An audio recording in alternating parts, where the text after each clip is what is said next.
All right. Remember the good old days when your biggest concern at the grocery store was availability? Well, that was just a few short months ago. Now economists say habits are shifting. The new question is, what won't I be able to afford this week, right? There are tongue-in-cheek jokes about paying the gas bill so you have a nice warm place to starve to death.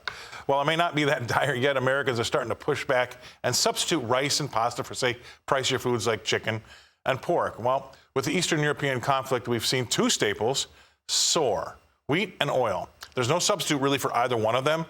What are the heads of American households supposed to do? My next guest may have some of those ideas. Please welcome to the show, Rebecca Walser. Rebecca, I mean, look, that is not untrue. About 2 or 3 months ago, you'd walk down those aisles at your green grocer and you'd say, well, I wonder what they might not have next week. And now it's, what might I not be able to afford next week? I mean, everything keeps going up. But now we've come into this situation where we've already had a bad energy policy, we already had a bad monetary policy, and we already have a bad food shortage. And now this year's Eastern European conflict war, whatever they've called it now, has really thrown all of that into, thrown a spanner in the works, as they would say. So what are we supposed to do about this? I mean, what would you say? I mean, what are you advising your clients? I mean, this is only going to get worse before it gets better because these CPI and PPI numbers are still pointing up. I know, and it is going to get worse. And I don't think people realize, and I will answer your question, Scott, but I don't think people realize how interconnected everything is. So let me just give you a really high level overview of why that we care about this in the market. Because, fertilizer is really a petroleum based product. Most of our things are petroleum based. So anytime we're having petroleum costs spike through the roof because of lack of supply, shipping problems, supply chain problems, you're going to see that affect the cost of fertilizer. I was looking at, the cost to fertilize 1 acre of corn takes 600 pounds of fertilizer and 50 pounds of liquid nitrogen. So what's happening is American farmers and massive things, they're moving from corn because it requires so much fertilizer, so fertilizer heavy, to soybeans, because soybeans don't require nearly as much. But the problem is, if we think through this problem, if we're not getting corn produced, corn feeds all of us, but it also feeds our animals, our livestock. So now we're going to have a problem with feeding the livestock if we have a corn supply shortage. And then if we have a livestock problem, then we have a meat production problem.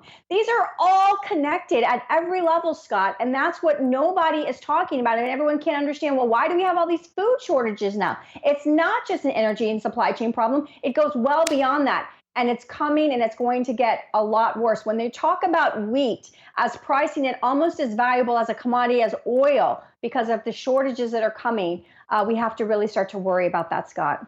Yeah, and we talk about I talk about it all the time on my show. I talk about it during the day when we have our market day report here at RFD TV. But it's not really going to go away anytime soon. And let's just say let's just hope that the conflict in Europe ends quickly. That's not going to solve that problem quickly, right? And then on top of it, Rebecca, we have a Fed that's going to be starting to raise rates. So we've got money being taken out of our pockets to buy some of these foodstuffs that are very, very pricey. We've got money being taken out of our pockets now to go to work every day because we have to pay so much for the oil and the gasoline we put in our cars. And now the Fed's going to start taking money out of our pocket because they're going to start raising interest rates. I mean, that doesn't spell out a very good scenario for me. You know what I'm saying?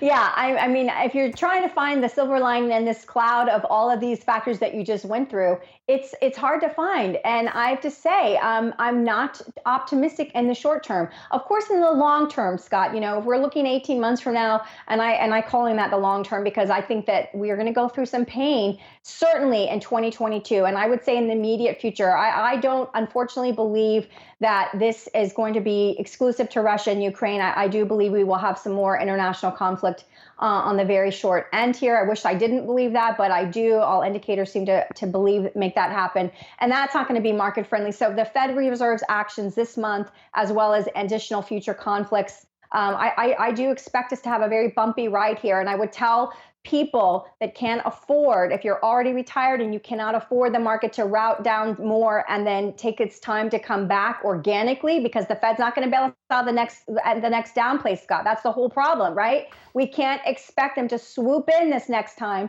and bail us out with more dollars. You can't use the very thing that brought you to the peak of inflation to fix it if you have a market route back down to a mean reversion of where you should have been in the first place. So we can't expect the Fed to come in like the cavalry and fix it this time. And so if you can't afford a substantial market pull down, then you need to move to safety on the sidelines for a little bit and let these next 90 days let the dust settle. If you really take that 40,000 foot view, Rebecca, I'm sure you've seen it already, but I looked at some of those CME products that will tell you what they think about interest rates going forward. And after we've been hiking them, you start to see in 2023 and 2024, their expectation are for rate cuts, right? Rate cuts, because those folks are telling us, hey, and some of these curves, by the way, are telling us that this could not be, this might not be a rosy situation if you go out here a few years.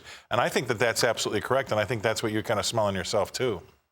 Yeah, exactly. I'm with you, and it's just it's the status, Scott, of what has to happen with this kind of MMT type monetary policy. Right. You can't. I mean, what else could we call it? I mean, that's what it is. It makes things go in cycles. You have to have a cycle where you bring the inflation heat down, and then you pump it back up. So. You know what? I was a finance professor at the University of DePaul. There's nothing more of a bigger joke than MMT. By that, this just doesn't work that way. So, all right, really appreciate you being on, Rebecca. Thank you very much. That's Rebecca Walser coming to us from Tampa, Florida. Thanks for being on the show.